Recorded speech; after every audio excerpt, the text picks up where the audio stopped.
Hello everybody and welcome back to a new mod showcase. Today we've got an absolute powerhouse of a mod. So this is a complete overhaul by a gentleman called Hecleas, is how I'm going to pronounce it at least. It's Hecleas Grand Strategy Mod. It completely overhauls everything. So I've covered obviously a mod like this in the past called Sealer's Bloodline. No, Sealer's Overhaul Mod, sorry, not Sealer's Bloodline. Sealer's Overhaul Mod. And obviously the big powerhouse, which is SFO, being the main contender here. It's on par with them, if not actually probably a little bit bigger than Sealer's Bosom. So definitely one to check out. There's going to be so much I'm missing in this mod showcase because this mod showcase is already long enough, but there is so much here I can't obviously cover it all. So I implore you, and I will implore you throughout this video, please do go to the mod below, click on the link, the description below, sorry, click on the link in the description and go check it out for yourself. Explore it yourself, see if you like it. My points here are going to be trying to cover the most important of which I would deem important, the biggest changes, the biggest overhauls, stuff like that. But there are so many tweaks and so many effects taking place, I can't cover it all. So please do go check it out, give some feedback to the mod creators, a brand new mod, and see obviously what happens over the development of this mod. But this has been years in the making, so let's get into it. Quickly, formalities, if you do enjoy this video, please do leave a like, subscribe if you're not already, and let's just get into it. Jesus Christ, it's going to be a long one. Okay, so here we go. I'm going to kind of split this mod into two separate bits because this mod includes absolutely bloody boatloads of the game, and it's too much for me to be able to cover all together. So I'm going to cover like the main takeaway points I think are pretty cool, or you know, a little bit different and interesting to some people. And then obviously if you're interested in the full patch notes or mod notes, that is of course within the mod link in the description below. So obviously starting with the battle situation, I'm going to split it into the battle and campaign, different mechanics. So starting off with the battle, one thing which has been changed is the automatic end battle situation. So what I mean by that is once one side has won, a little pop-up will pop up here which says end battle.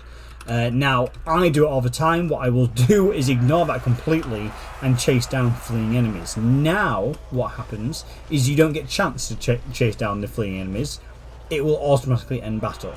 This might be a bit of a decisive deal breaker for some people.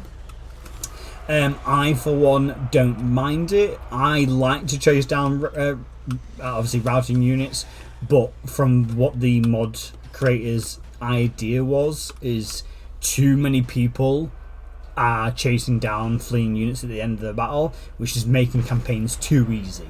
And so in retaliation for that, there's now no longer an end battle situation, which is really good. Looking at fatigue and overall military prowess, should we say, battles now last a hell of a lot longer. So, ooh, God, that was naughty. So battles last longer. So fatigue has been reworked. So fatigue is now a lot slower. You don't get fatigued as much, or your units don't get fatigued as much, should I say. So it's going to make obviously traversing the map and getting around the map a lot more easier. It's going to allow battles to be taking place with fresher units and obviously tired or exhausted units. When it comes to actually getting into close quarters and into the nitty gritty, everything has been reshaped there as well. So now, instead of just kind of all round some units absolutely walloping others, it's going to allow it for much slower paced battles. Other mods do this, like SFO do this as well, like slow down the pace. But it's going to make for a lot more like cinematic battles just between generic units like this, for example. You've got your Great Weapon Czar Guard here going up against the Black Orcs here. Pretty bad actually trade-off here. The Black Orcs probably shouldn't be going up against Great Weapons there. But yeah, it's going to make for much more cinematic battles, which is absolutely lovely. It's also going to make for like little spin-offs, like here for example. You'll see... Never mind, spoke too soon. Here, for example, you'll see two units just go absolutely to town on each other, which is great. I say on each other, this Guard is being very passive aggressive right now. But yeah, it's going to slow everything down, which is going to be absolutely fantastic. Shields have also been reworked in this mod, which allows shields to become a lot more tactical and viable. So now shields have a much better block chance, as well as being able to basically a wider block area. So not only will they take more like a bigger reduction from damage, they'll also have a better chance of catching those arrows, which is really cool. Another thing about the shields is that they're becoming a much more viable kind of sturdy front wall. They're not going to break anywhere near as easily, especially once they've like kind of set up and became a little bit more grounded. This Zygarde just doesn't want any of this business. That orc is not letting go. So yeah, it's going to make close quarter battles obviously last longer. It's just, again, making more tactical battles, making it last longer, giving you your cavalry chances to obviously come around, and do you know what I mean, like filling in those roles a little bit more and a little bit better. When it comes to cavalry, cavalry's also been changed, so cavalry are now devastating in every situation ever. They are going to be absolutely just slopping boys around, which is absolutely great. This Zygarde just wants out of there, but just unfortunately, nope, not getting out of there. So yeah, when it comes to cavalry, yeah, they're going to be absolutely going off on one. Wowee! It's going to mean that their charges are going to be just absolutely tearing people apart. Now, not only do they do scatter kills, where, for example, when you hit them and they go flying, some of the entities may die there. They also do kills on impact, which is great.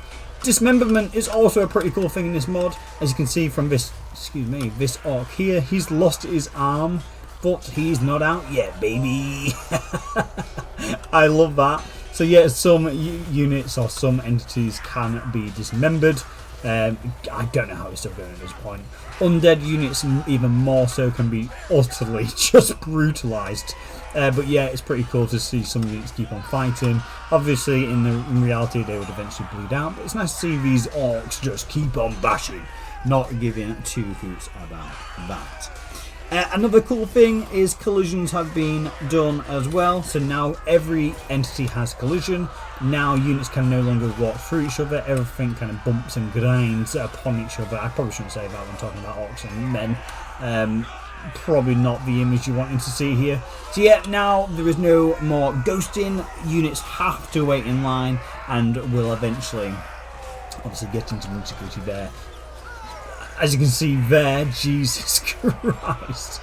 Guns are also a lot more pivotal here.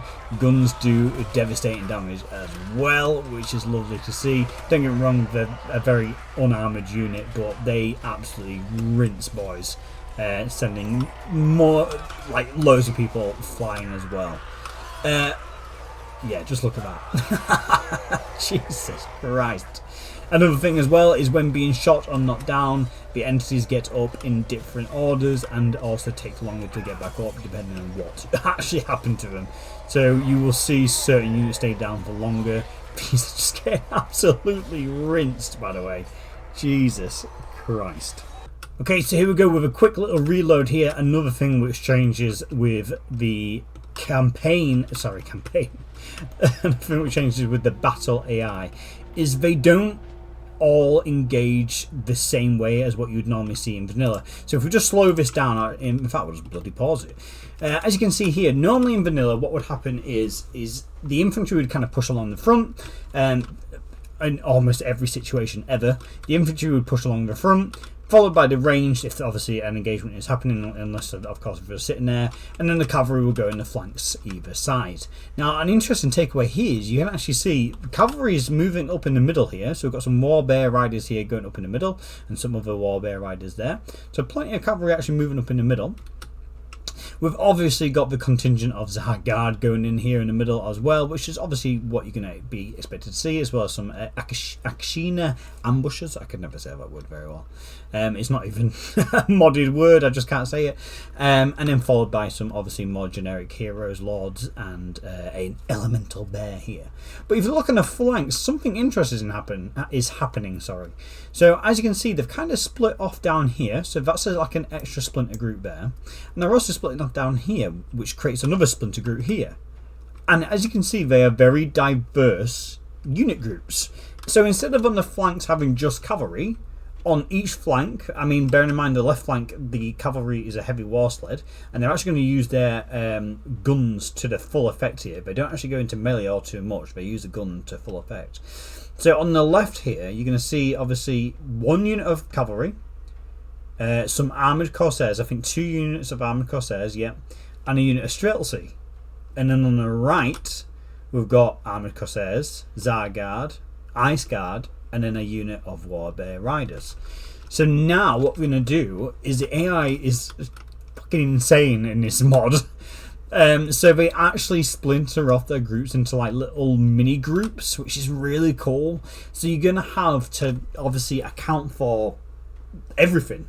Instead of now just having spears on the flanks, because that literally was the army composition for 90% of battles. You'd have infantry in the middle, like like Empire Swordsmen or whatever. On the flanks, you'd have spearmen, obviously for the anti-large, and then behind them you'd have rows and rows of archers.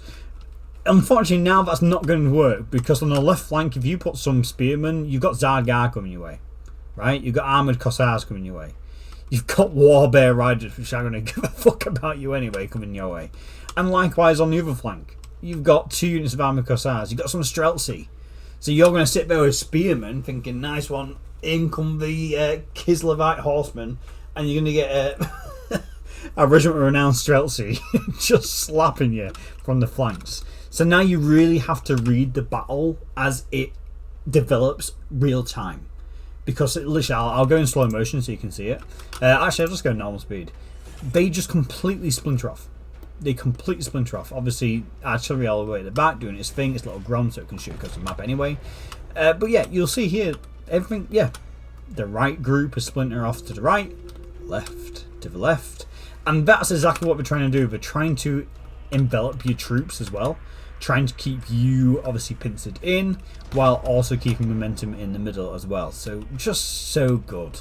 On top of that, what else will happen is things like abilities will be used a little bit more accordingly instead of just walk down wherever they please. And then things like magic as well. Magic is going to be used a lot more often by spellcasters instead of having and keeping more reserves up. So yeah, I just think it's really cool. Like I say, it's going to make it so it's. I set up my army like that was the case. I set up my army like again cavalry to meet the cavalry, and then look at the. Actually, I don't think I get caught off here. This unit does though. Look at that. This unit does. I did not expect the streltsy to be on the flanks. I thought they'd be behind in the middle somewhere. So I got some savage art big guns and just watch them just disappear. It is rough. The streltsy should be about to shoot, I believe. That's the sled shooting there. Come on, streltsy. I never get absolutely hammered. Got in there against the ambushers, but it doesn't matter. I swear they do. Come on. There's a little bit of a hill. Come on. Yeah. It's rough. It's rough.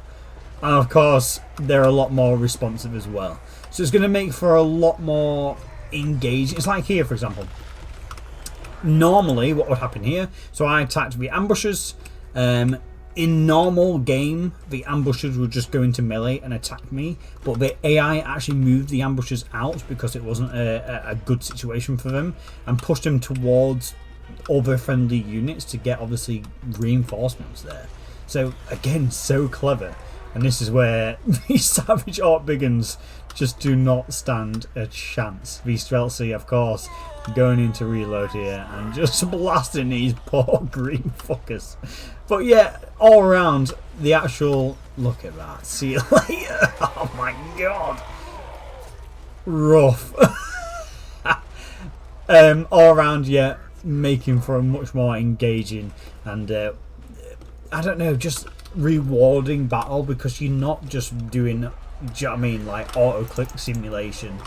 You're actually having to respond to what's going on the map. So yeah, so that's the battle side. There is of course plenty more tweaks and plenty more things are being done here, but if I do every single change, we will be here for a very long time. So I ask you, please do go check out the patch notes. Please do go check out the obviously the mod itself in the description below, because on everything on there will give you a generalized highlight of what it has changed. But with that being said, let's head on over now to the campaign side of things as we look at what happens now on the Immortal Empires map. What's changed there? So let's head on over there. Okay, real quick, I know this isn't the campaign map, but I thought I'd just quickly blue ball you, because sieges have also been changed around a little bit. So when it comes to sieges, again, quite big things, and I think it's quite important. Pre-battle construction is the only way to build things. You can now no longer magically pop up barricades in responses to enemy movements whenever you choose. So that's going to be actually quite good. I actually quite like that. Obviously having the situation to be able to build up where you think you should place towers, because in real time it's not going to be like that. Obviously, like realistically, you're not just going to be able to, well, I'm going to build a tower now, and like the siege is happening, you're being sieged, you're being waylaid, the boys are coming, let's play some things down quick before getting attacked, start the battle, okay, let's just see what happens. Alright, so when it comes to also sieges in major cities, like for example this one, the main towers have been changed in the sense that their fire and arcs are fucking huge. It's going to mean that now a frontal assault is going to be a lot more punishing for the enemy. You're going to want to try and neutralize as many towers as possible. However, good luck in doing that, because a lot of things like health has also been reworked as well. When it comes to health, like for example with gates and stuff like that, that has also been reworked. So now that gates will last a lot longer in regards to like battering rams and stuff like that. So your outer walls are going to hold a lot more against the enemy than what they would before. Of course, you can still get mounted on the walls if you've got that option turned on. Obviously, with the new siege mechanics coming in, yeah, it might not be like that forever. But yeah, you can still be sieged down just as normal, but it'll take longer for them to actually get in. Another cool thing which has been changed is the actual towers themselves inside the settlement have become much more of a support unit, or support building should I say, instead of an absolute beast of a settlement building, which normally doesn't get targeted, may I add. So now they're not going to be doing as much damage. Their accuracy is going to be a little bit more sporadic. Instead of going for centre mass, they're going to go for the outer units as well as in the middle. So they're going to be aiming all over the place on the unit instead of just centre mass, which before it was always centre mass, from what the mod creator tells me here. So they were always going for the big shots, which is insane. On top of obviously being a little bit more balanced, they're also coming at a discounted price, with more supplies off the get-go as well. Obviously, you're not going to be gaining supplies through the battle, because you won't be needing supplies for the battle. Everything comes from, like I say, right off the get-go. So tier 1 towers only 250, so you could get absolute boatloads of towers. But again, they may get a couple of kills. Obviously the lower tier may only get a couple of kills here and there throughout the battle. The higher tier one's still a catapult tower, so it's still going to be doing some hefty damage, but obviously not as accurate as what it was before, and not a unit destroyer as what it was before. The same can be said for barricades as well. They come at a much discounted cost, which is going to allow you to obviously utilize them a lot more in the battle and put them around a lot more, but where you don't put them could be quite punishing. So you obviously have to try and read where units might try and filter through, where your weak points are and whatnot, and yeah, work through there. When it comes to victory points, the victory points have also been reworked in the sense that they take a lot longer to be captured. So now it's going to be again a lot more punishing for the attacker to actually take over these key points and hold them as well. So there's kind of drawbacks well, drawbacks for both sides. It's going to take the attacker a lot longer to actually break in and take the points once they are in. But when it comes to the defender, once they get past the main walls, their actual defensive buildings aren't going to be anywhere near as good as what they used to be. So yeah, really good kind of general balances on both sides here, which is really nice.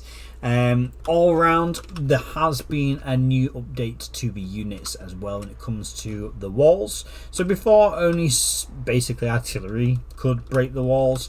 Lots of different units could break the gates, of course, but now certain units have been given the Wallbreaker effect. Now I wonder if that's one of them. No.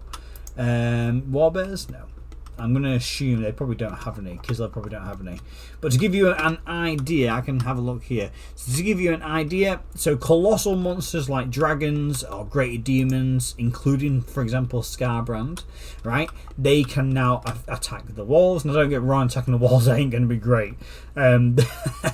They are chunky walls, okay, so you know, kind of use it as last resort, or you know, to apply pressure wherever you may choose. But yeah, certain units like, for example, Scarbrand can now attack the walls, which is really good.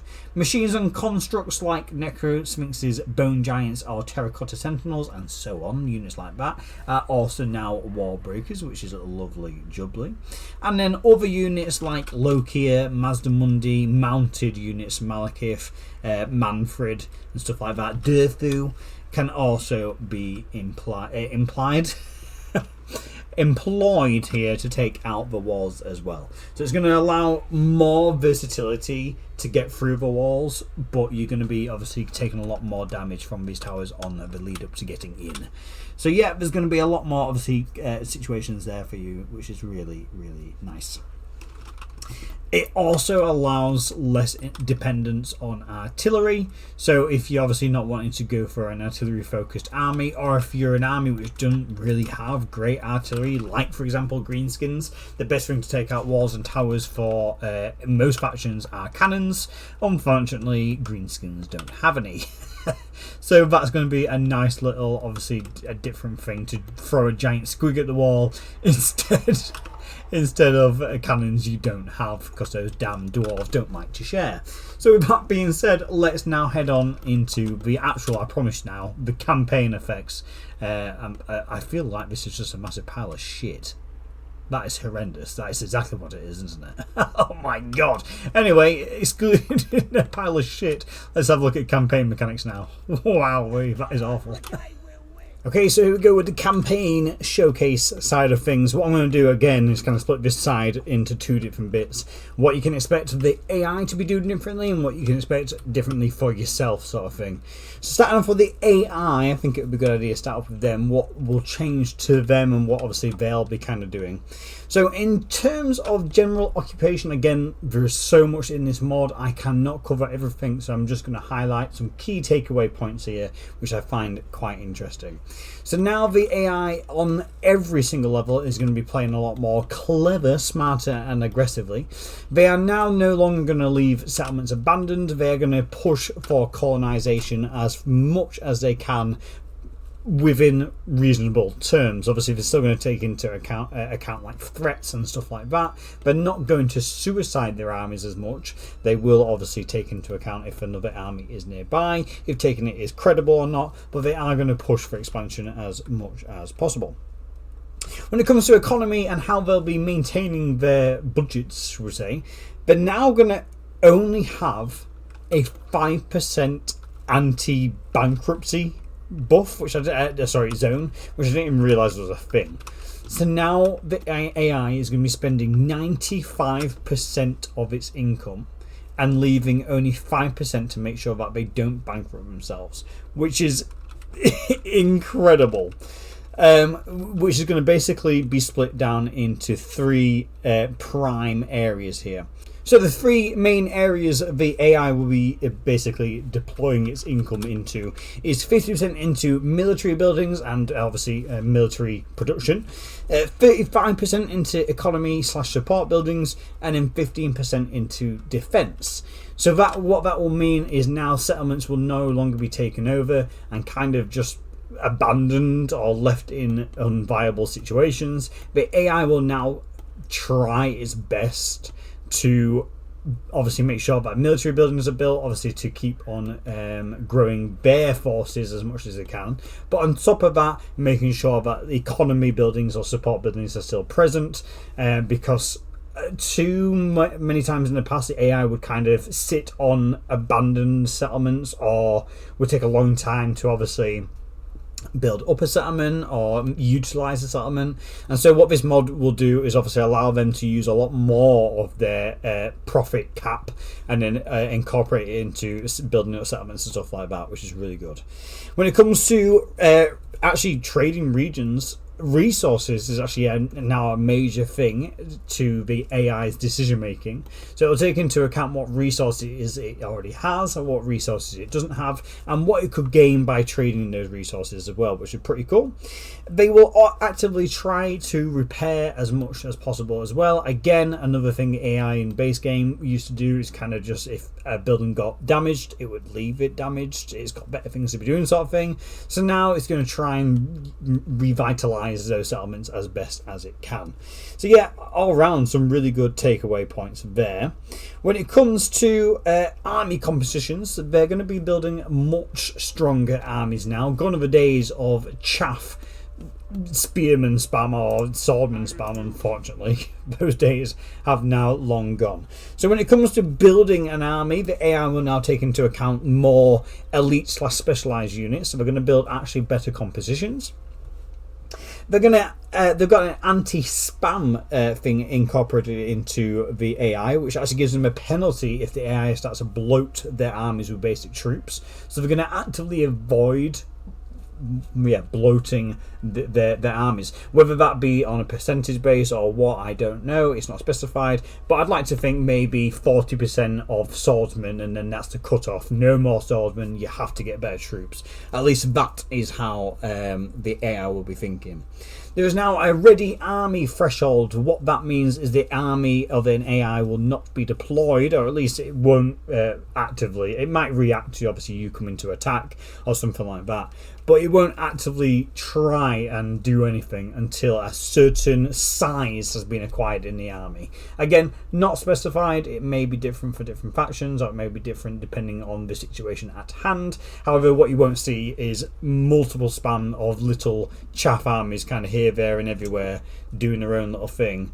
Instead here you're going to have, like I say, more concentrated powerhouses, which is absolutely beautiful.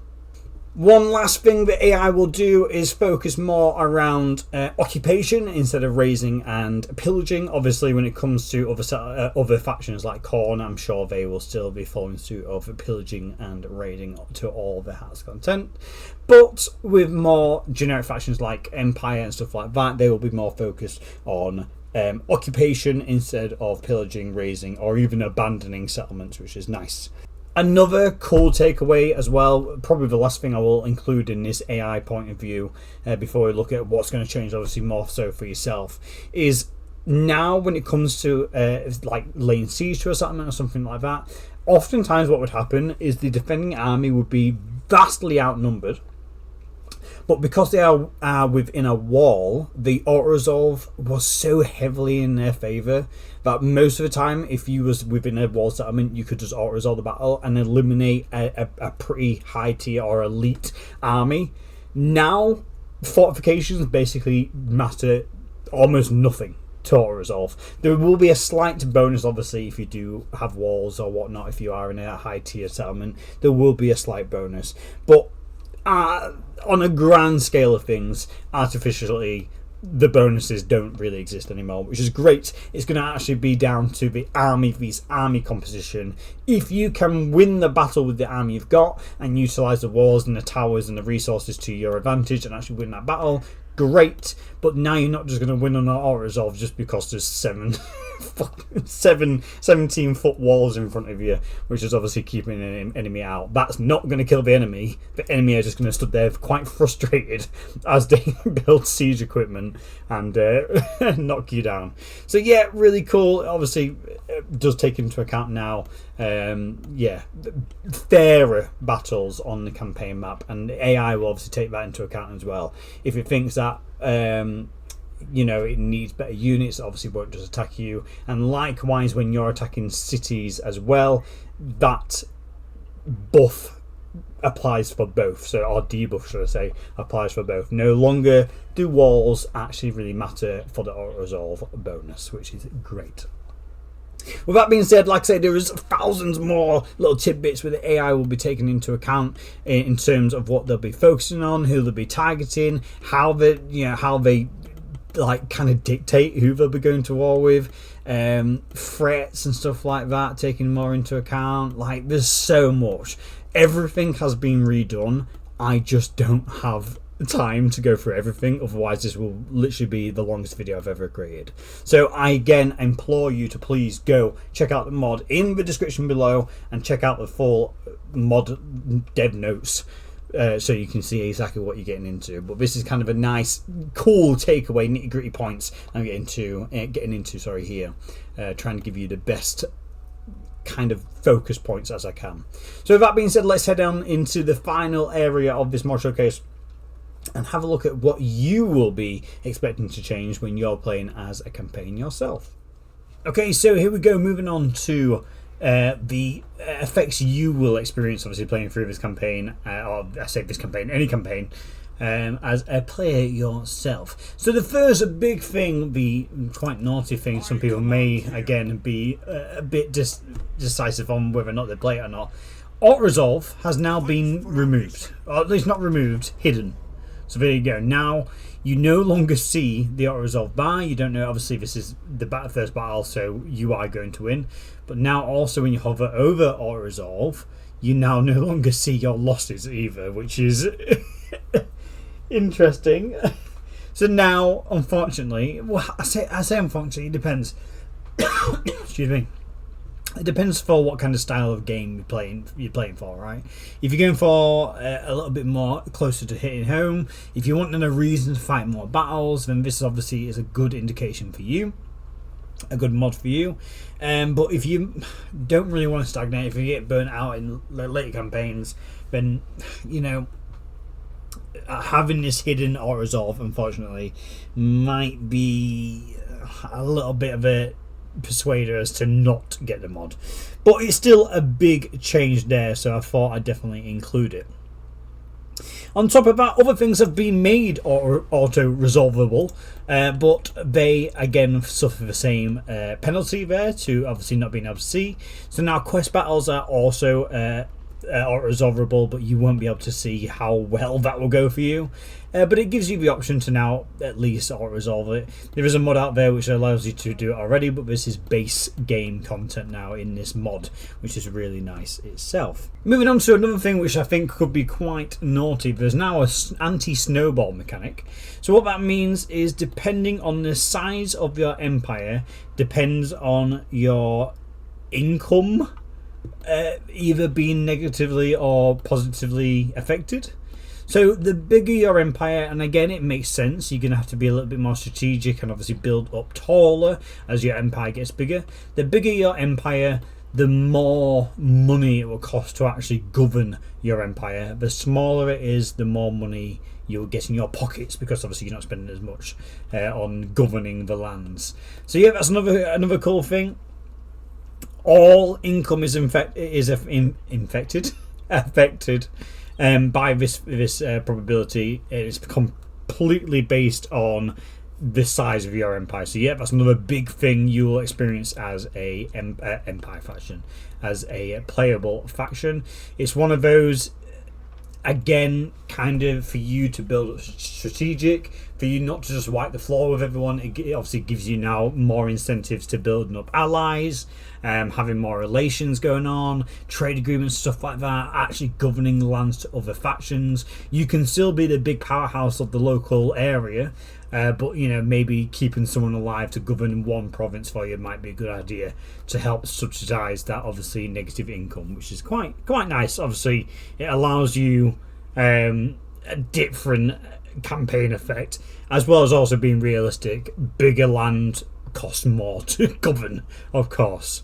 Another interesting mechanic is the region changing faction has been changed, so that now if a region changes faction, it goes to a tier 1 settlement. Now again, this is all based on realism. This is what this mod tries to aim as much like fairness and realism is its main goals here.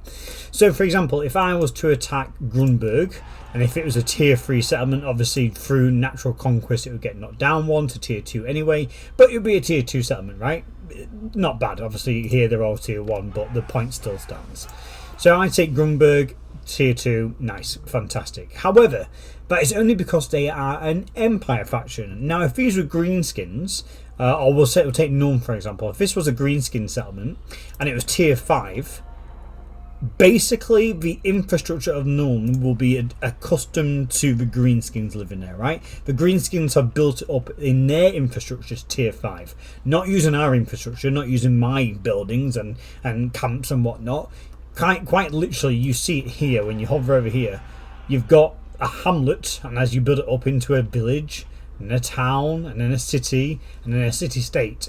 Yes, on the map it may look like a city settlement, an empire settlement, but obviously realistically it's being built up through these, right? And the same will be said for like if I turn this on, the same will be said obviously for like greenskin settlement, stuff like that. There you go, major settlement, tier 2 greenskin camp. Obviously a greenskin camp is not going to be comprised of the same resources as a empire village or hamlet.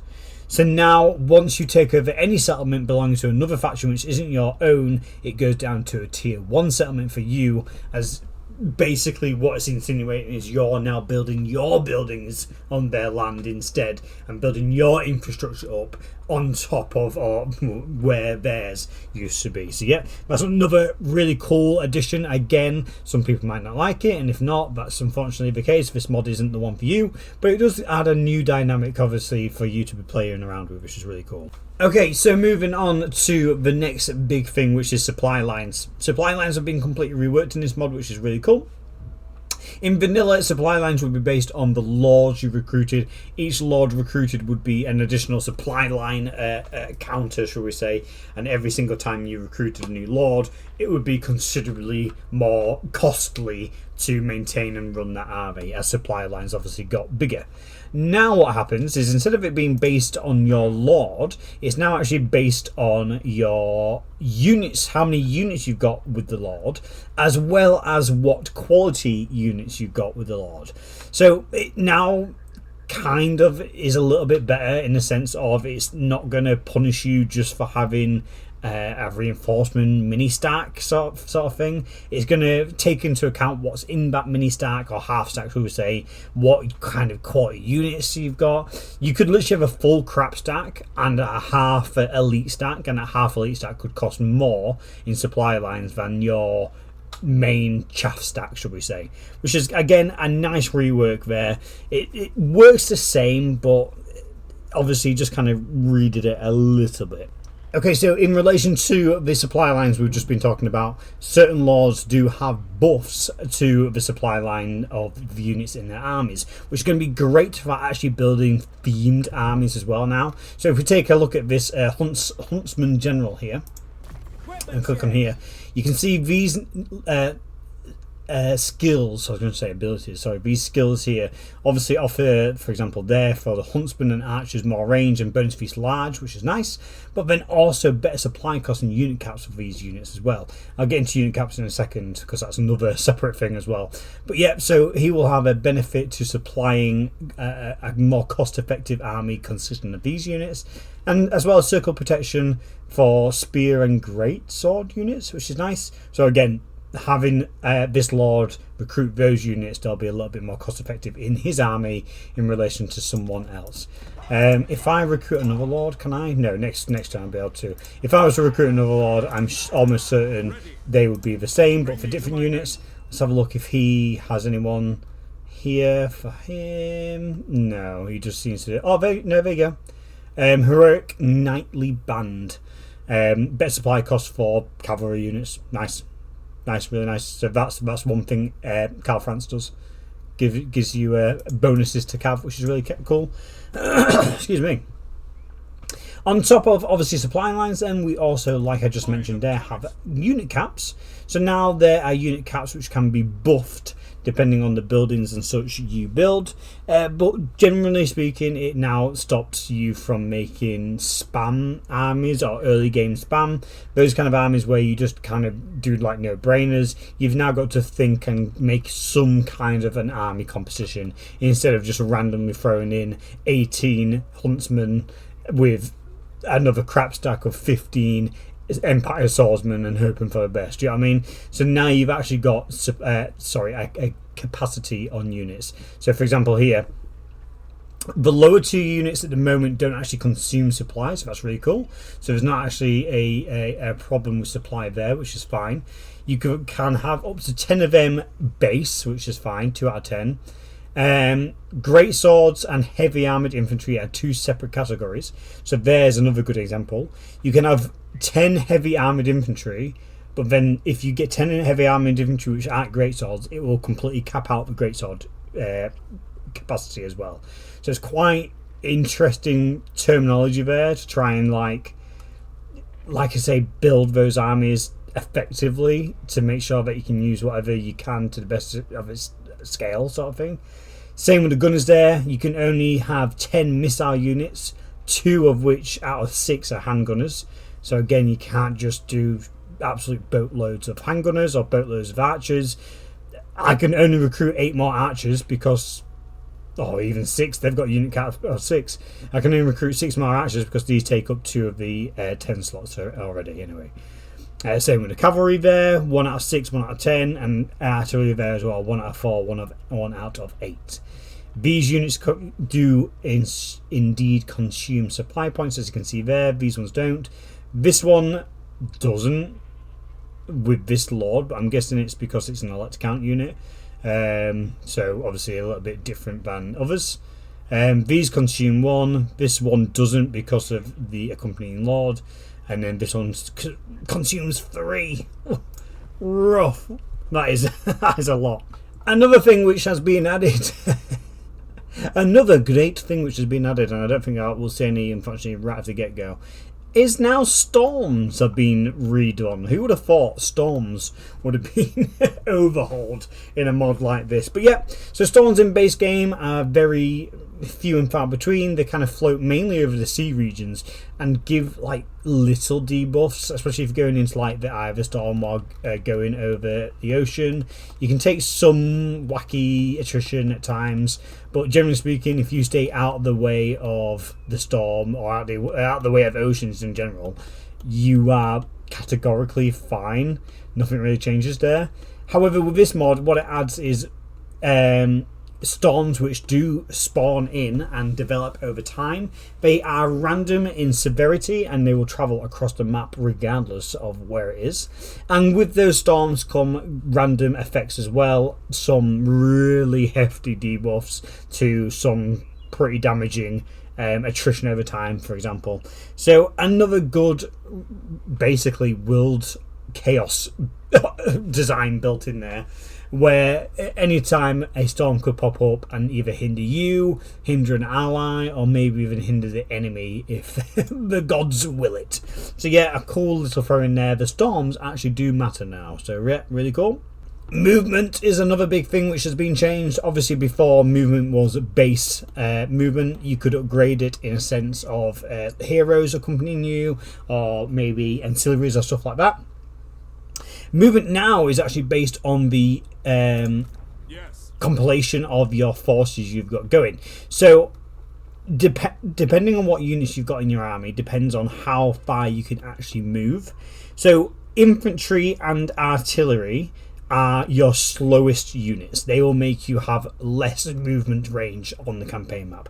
So the more artillery you have and the more infantry units you've got, the slower or the less far you'll be able to move, which makes sense. Monsters and beasts count as fast. I would like to assume, I don't know if I necessarily agree with that, and I look at that and I think about the Terracotta Sentinel and the Tree Man. I do not look at them and think fast, but sure. On the grand scheme of things, most monsters, I would assume, yes. Not assume, I would agree with, sorry. Yes, they are fast. So, yeah, the more monster / beasts you have in your army, the faster you will go, or the further you can go. As well as, obviously, cavalry. Cavalry, the more cavalry, the further you can move in general. But don't forget, there are unit caps. So, don't just think you can just spam unlimited cavalry. But it does give you now a reason to recruit cavalry. I absolutely despise cavalry base game. I'm just not very good at it. Obviously, having the reminder to keep on cycle charge and stuff like that, it's a skill issue on my part, I'll be honest. But I absolutely hate cavalry. But now this cavalry given a bonus to movement range now actually does make it obviously a massive difference there. So yeah, really cool. In relation also to movement range, embarkment and disembarkment on coastal regions has been basically almost nullified, or at least drastically reduced. It's now going to mean that you can literally hop in and off of land a lot quicker, which is going to be really nice obviously for you to be able to keep like, for example, like Vampire Coast factions, to be able to traverse the seas and do whatever they need to do while also going in and off land, a bit like Norsca as well. Norsca obviously benefits a lot from that. You do have this awkward ass river in between you and your closest raiding target, so being able to kind of, like, for example, set sail from a longship graveyard and set up camp like here is quite nice, instead of using up a whole entire turn just to go from here to here. God, that pisses me off. So that's that is a really nice change there as well. So yeah, really, really good. Hovering over the icon down here for car friends, you will notice one thing has been removed. Again, this could be another big one, but I get why. Every single time something big changes and I read why the developer has removed something, it makes sense as to why in some weird and twisted ways at times. I'm looking at you, Autoresolve. But Forcemarch has been removed. Now, and I can agree with this, the amount of times the AI did this is ridiculous. So, again, the main focus of this overhaul, the main focus of this mod is fairness, right? So what the AI would do base game is often miscalculate what you are doing or where you are or where the enemy is, and go into Forcemarch and Forcemarch all the way over here, which would then leave them in the situation which is almost as bad as being ambushed, if not actually worse than being ambushed, because not only can you not retreat, you get wiped out if you lose, and you start the battle already fatigued. Absolutely horrendous, and the AI would do this all the time. I hate it, the amount of times they would do it. So now, unfortunately, or fortunately, depending on the stance you would take, the Forcemarch button has been removed for all. So now, by testing, AI behaviour across the board has gotten a lot more strategic, and they don't just suicide themselves, because basically, if you had a semi-competent army, you didn't even need to be better than them. Just a semi-competent army, because they started off fatigued, you could beat them every single time, which meant that a lot of the AI would just suicide their armies, which was insane. So yeah, that is another great thing which has been, great or not great, depending on your stance, thing which has been changed in this mod. Another thing also is tunnel interception has been disabled. Now, tunnel interception is, for example, where dwarves, you could have a dwarven army here, and if I was at war with them, they try and teleport away, or teleport here, there, and everywhere. I can intercept them and attack them, very much the same akin to a ambush battle. If I intercept their underway march, I beat them, they get wiped out. Again, it's another thing where it kind of rolls on the dice whether or not it's successful or not, and if you're better than them, if you outnumber them or whatever, or if your army's just better all in all, and you wipe them out, or you win the battle, they get wiped out. So it can be a little bit unfair at times, again, for the AI, because they don't use it at the best of times. So now tunnel interception has been disabled. The thought process behind this is that now underway stance is only used for movement. It doesn't have any better buffs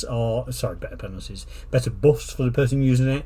It doesn't obviously come with the trade-off of being incepted or attacked. It now is purely used for a different form of transport, or movement, shall we say, which is quite nice. Again, Might not be your cup of tea, and if it's not your cup of tea, unfortunately this mod is probably not for you, but it's an overhaul. It changes everything. Forests and jungles have been harmonised finally. I don't know why. I don't know why jungles weren't classed as, you know, forests sort of thing, but it should be base game. It shouldn't have to be in the mod, but here we go.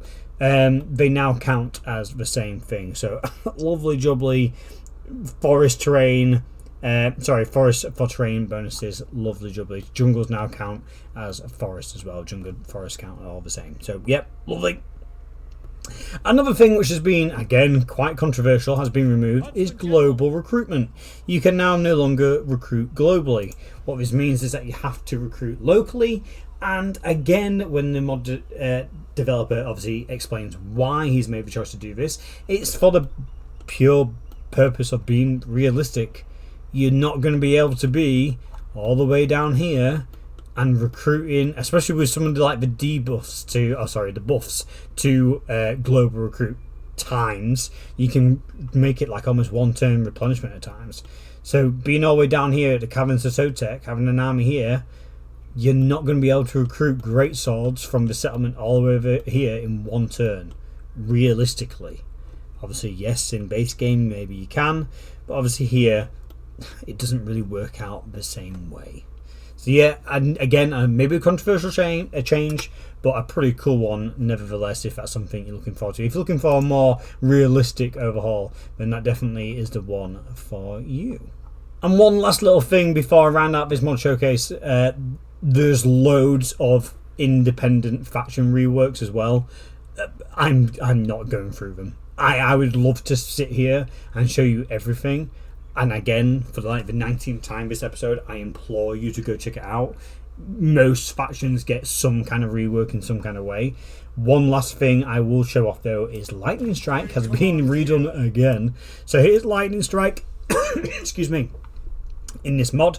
So Lightning Strike on the vanilla version would give you a delay to enemy reinforcements coming in for the first 2 tiers.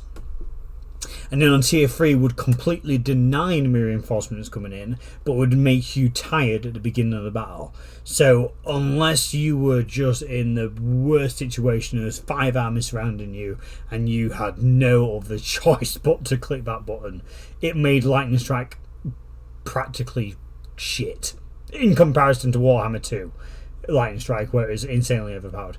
Now that's completely been scrapped. There is no denying the enemy.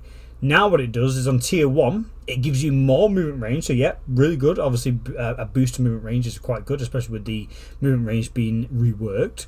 Reinforcement supporting this army can have their arrival point adjusted by 250 meters without incurring any time penalty. So there's 250 meter buffer zone on your reinforcements coming in where the amount of time it takes for them to come in doesn't change, which is really cool. Battle reinforcement time for yourself, your reinforcements, has 10% less time to come in, which is great. And then enemy reinforcement time plus 50. So there's the buff to obviously stopping the enemy coming in as quick for the reinforcements. But that's really good. And that's just level 1. Level 2 puts the campaign movement range up to 10%. 600 meters buffer zone, which is really good. 20% bonus battle reinforcement time, obviously 20% quicker, and then enemy 100% longer, which is naughty, and that's just tier 2. And then here tier 3, 15% movement range, 1,000 meters without incurring penalty, which is insane. 30% quicker reinforcements and 150% longer battle reinforcements for the enemy. So that's basically going to mean that you're going to get your reinforcements fecking quick, and that's kind of the thought behind Lightning Strike. Your whole entire forces combined were all in on a ploy, right? Everyone was in on a ploy. It was a calculated strike from all 3 armies attacking, sort of thing. So here you go, we're all going to attack and my reinforcements are going to come in quick. Nice. But we caught them that off guard. That's going to take nearly triple the amount of time it would normally take. 150% plus their base time, ridiculous. They're never going to get the reinforcements in time, never in a million years. And then being able to move your reinforcements with a 1,000-meter buffer zone with no additional time penalty, ridiculous. Absolutely insane. So the lightning strike now is really nice to use again. Again, a lot of things have changed. Some abilities have been changed, some spells, some stuff like that have been changed. I implore you to go check it out. But there we go. That has been. I hate to butcher his name, but I'm going to. Hecleas. Is that how I'm going to say it? Hecleas. I'm just going to say Hecleas. I think I butchered it in the intro as well, but it's fine. Hecleas Grand Strategy Overhaul mod for Warhammer 3. A chunky boy which redoes everything. So again, if it is something which tickles your pickle, if you're looking for something which is a little bit like SFO but a little bit different, obviously maybe a new thing for you to try out. I've done another overhaul in the past called Sealer's Overhaul, another good overhaul there. If it basically breaks up the pattern from SFO being the powerhouse witches. So it gives you obviously a nice overhaul which is different than SFO, which is going to obviously offer you a new playing experience. So definitely a mod to check out. As ever, the mod is in the description below. Please do go check it out. Have a look, read through, think what tell me what you think. Tell the mod creator what you think. Obviously this is a brand new mod, it's only just came out, so I'm sure there will be certain things which will change. So feel free to list your ideas and obviously give them some feedback. But with that being said, thank you everyone for watching tonight. It has been an absolute pleasure. Much love, much respect. Subscribe, respect. Subscribe if you haven't already. Leave a like, please. That would be great. And hopefully we'll catch you in the next one. Bye.